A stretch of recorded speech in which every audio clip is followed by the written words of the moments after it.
incredible IQ. He understands the sport. He looks at it in a mental sense. He knows what he needs to do. Crawford will have to stay consistent in being out. He'll have to get ahead and stay ahead. You know what I mean? And then also looming is the controversy.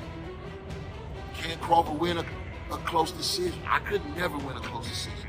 But same, but I just feel like Crawford's ring eye coordination is better, and he has more fire in the body left. He wants it more, in my opinion. Lennox Lewis explains why he believes Terence Crawford can defeat Canelo Alvarez, emphasizing that the matchup is more about mental sharpness than physical strength. He highlights Crawford's exceptional boxing IQ, precise movement, and adaptability as key advantages. Lewis dismisses size as a decisive factor, stressing that Crawford's tactical mindset and intelligence allow him to neutralize opponents effectively. For this reason, Lewis is confident that Crawford can outthink and outfight Canelo in the ring. He's got incredible talent, incredible IQ. He understands the sport. He looks at it in a mental sense. He knows what he needs to do to stay at the top and be at the top. He moves very well. He's a very elusive mover, and his work rate is high. I won't ask you who's going to win the fight, because I know it's a question you've probably been asked a million times, but I will ask you, do you think this fight goes the distance, or do you think this fight ends inside the distance? Interesting.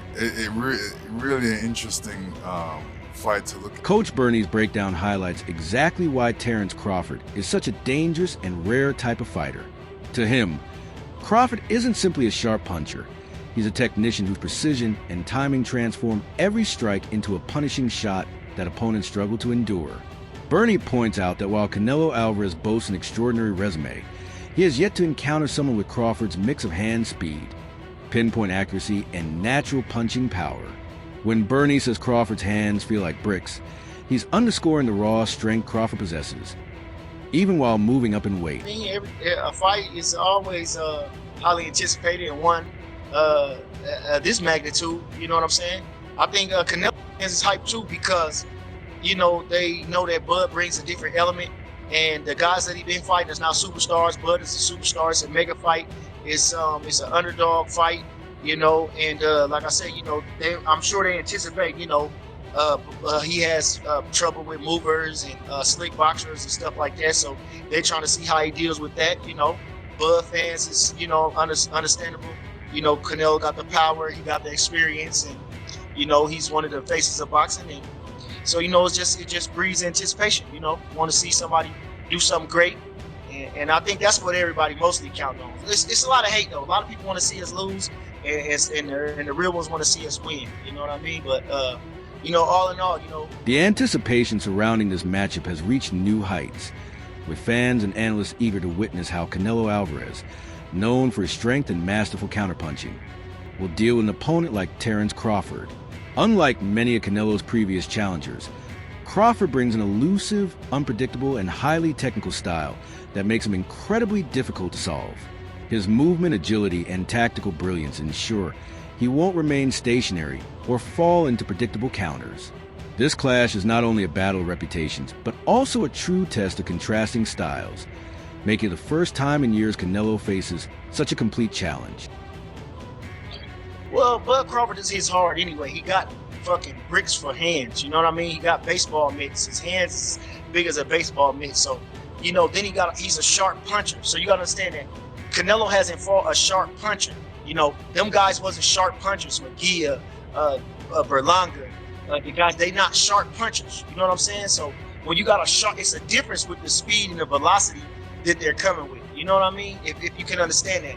The quickness of the punches, the sharpness of the punches. These guys, you can see all their punches coming. You ain't gonna be able to see all Bud punches coming. You ain't gonna be able to see his punches coming, for real. They have what, like one common opponent, Amir Khan? Yeah. Tell me, what do you think the difference is? Obviously, you've seen a highlight reel with with Canelo. Amir Khan, having shared the ring with both fighters at different stages of his career, offers a rare and valuable perspective. While he fully respects Canelo Alvarez's accomplishments and proven skill, Khan is convinced that Terence Crawford simply hungers for this fight more. He emphasizes that Crawford's determination, intensity, and willpower could ultimately become the deciding factors. According to Khan, Crawford remains sharp, energized, and driven, with far more left in his career than Canelo at this point. He notes that while Canelo has achieved greatness, the years of competing at the highest level have left their mark, dulling some of his edge. In contrast, Crawford appears fresher, hungrier, and more mentally locked in than ever before. For Khan, this fight is about more than pure ability. It's about who is willing to sacrifice everything for victory.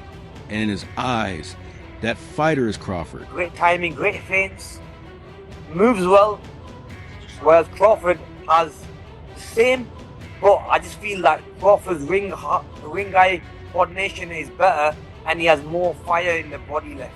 He wants it more, in my opinion. Whereas Canelo, in that last fight against the Cuban guy he fought, it just seems to me that that fire has just gone. Like, he was just getting the wind and moving around and enjoying himself, which he can do, because at the end of the day, the guy, he's already cemented his legacy, so he can do that. So yeah, I got Crawford winning that fight.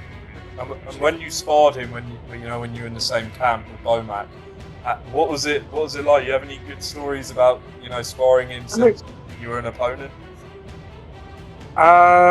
See, when I fought him as a fight, I didn't know what to expect. But then obviously, when I sparred with him, I was trying different things to really, how would I be able to beat a guy like him? And I was working on different things, and the guy is very tricky. He's a guy that always keeps on adapting your style and also keep getting better and better as the fight goes on. So yeah, he's a very, very good fighter. I do like him because he came to my camp 2-3 times, drove up to spend like 2-3 weeks with me as well.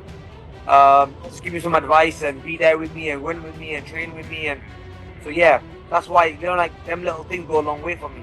And that's why I'll always support him and push him. Trainer Stephen Breadman Edwards offers a sobering reality check on Canelo Alvarez's preparation.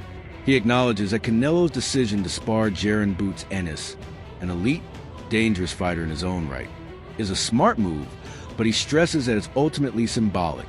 Edwards explains that sparring, while valuable, is never the same as an actual fight. Fighters use sparring to test tactics, gain familiarity with certain styles, or even to send subtle messages to future opponents. In Canelo's case, working with Ennis may create the perception that he's ready for Crawford's skill set. However, Edwards cautions that no sparring session can replicate the intensity, atmosphere, or unpredictability of a world championship fight under the bright lights. Crawford's unique abilities cannot be simulated in a controlled gym session. Edwards makes it clear that Canelo's choice to spar Ennis should be viewed as part mental preparation and part public theater. More about optics than any guarantee of victory over Crawford.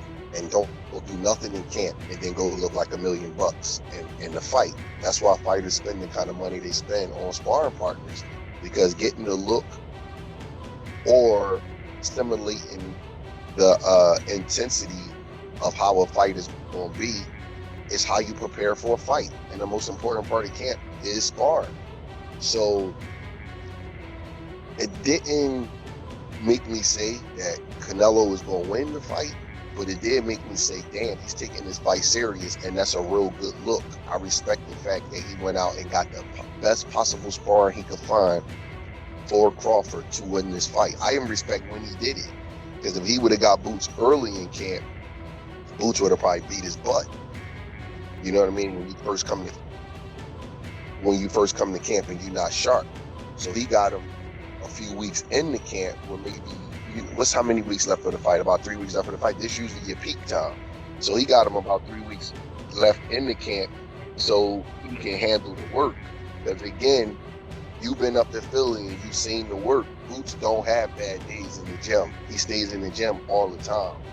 So like, you could just get him off the streets and he'll go 10 or 12 rounds in the gym. He don't have bad days. I'm like, and I'm not just bragging. I'm not bragging about a kid that I don't train, or he's not my son. I'm just telling the truth. Like, I haven't seen him have like an off day in the gym in like 10 years. You know how sometimes a guy don't look good and you be like, oh, okay, he's not doing his best. He really don't have them days. You know what I mean? And the crazy part about it is he does more than 3-minute rounds, and never sits down. Like, never. The symbolism behind Canelo Alvarez sparring Jaron Ennis cannot be overlooked. The move was a calculated attempt to simulate what he expects from Terence Crawford inside the ring. Ennis, much like Crawford, is fast, versatile, and able to switch stances with ease, giving Canelo a taste of similar unpredictability. By stepping in with Ennis, Canelo likely sought to experience the rhythm and versatility Crawford is known for. Yet, as many experts point out, no sparring partner can truly mirror Crawford's unique timing, adaptability, and in-fight adjustments. At best, the experience provides Canelo with confidence and preparation optics, more than a winning blueprint. It signals to fans that he is approaching the Crawford challenge with serious intent. As Canelo has maybe not had as much experience with that since moving to 168. Usually he's the smaller guy fighting some of the bigger guys. But that's not all this is.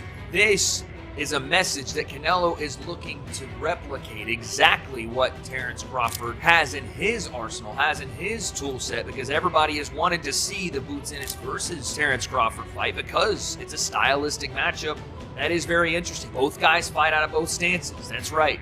Boots will fight out of southpaw and orthodox. Both guys are very good using their defense to create offense. Boots, one of the best at Philly shelling, catch countering, being able to do it out of both stances, has a beautiful check hook out of southpaw. As orthodox fighters throw their left hook, he comes over the top with his. And why would Canelo be looking for someone that can throw a beautiful lead hook and a backhand as a counter punch, rolling with their defense back to their offense? Oh wait, because that's what Terence Bud Crawford does so well. Boots is explosive. He's got great counter punch timing. He's got good awareness. His feet are good. He can walk you onto punches. He can lead the dance going first, not just looking for his counter punches, but underrated, I think, in his aggression to lead the exchanges. This is a perfect get for Canelo. And I'm not even trying to play the one side or the other. Canelo fans, Crawford fans, you're going to think whatever you want to think. But the reality is, getting this kind of sparring is a massive deal for him. It's going to give him probably the best look you could get for Terence Bud Crawford outside of sparring Terence Bud Crawford. I can't understate how important even just a couple of days working with Jaron Boots Ennis is going to be for Canelo, just to see a bit of the tempo, a bit of that switching of stance, because let's be honest, there's not many guys that Canelo has fought that have fought out of both stances and done it as fluidly as Boots Ennis or as Bud Crawford will do in their fight. Another growing concern for Canelo Alvarez is the clear decline in his speed and mobility. Entering his 30s, observers have pointed out that Canelo's footwork has slowed noticeably, raising questions about how he will cope with a fighter as quick and agile as Terence Crawford. Throughout his career, Canelo's success has been built on timing, counterpunching, and his ability to cut off the ring effectively. However, as age and wear set in, doubts about his stamina and ability to maintain sharp movement have become more prominent. If Canelo's legs can't match Crawford's fluid footwork, shifting angles and constant motion, he risks chasing a target he simply can't catch. This creates a serious tactical dilemma. Raw power alone won't matter if he can't consistently position himself to land. Many analysts wonder if Crawford's mobility will expose a critical weakness in Canelo's game. Oh, back, you can tell. You were saying his legs, they look slower than usual, and Canelo has always been someone who's always had very slow feet. Even when he was down at 154 pounds. Something that plagued him throughout the course of his career is he's just had very slow feet. You know, like cement sometimes on them. That's one of the weaknesses of Canelo, and obviously now he's 35 years old, 34, 35. They were slow in your mid-20s. They're definitely going to be slow now in your mid-30s. Before we follow up on that, just have a look there really quickly on screen. Please, if you could, hit the like, hit subscribe, hit the notification bell. It takes like 2 seconds. We're only a couple of subs off 26,300. Want to get 30k? Please, if you can help me out, I'd appreciate it. But yeah, Canelo's always had slow feet, but I think this is the bigger. I think a lot of people are more worried about this now because he's going to be in there. Essentially, he's going to be in there against someone who is really. I mean, it's obviously Crawford's last fight was at 154 pounds, but like he's really a welterweight. You know, he did look a little bit undersized at 154. He's going to look completely undersized at 168. But the size difference, the size, you know, thing out of the equation, the speed difference is going to be vast because Crawford's always had good feet. He's always had fast feet, and if you think Canelo's feet look slow against someone like William Skull, a big, bulky 168-pounder who, at the end of the day, was just running around the ring, he's going to look even slower against Crawford. And a lot of people are saying, just based upon that training footage, oh, it's now a 50-50 fight, you know, I'm running with Terence Crawford, or that's who I'm going to go with. Analysts warn that despite Terence Crawford's undeniable skill, stepping up in weight to face a naturally bigger fighter like Canelo Alvarez is a daunting challenge.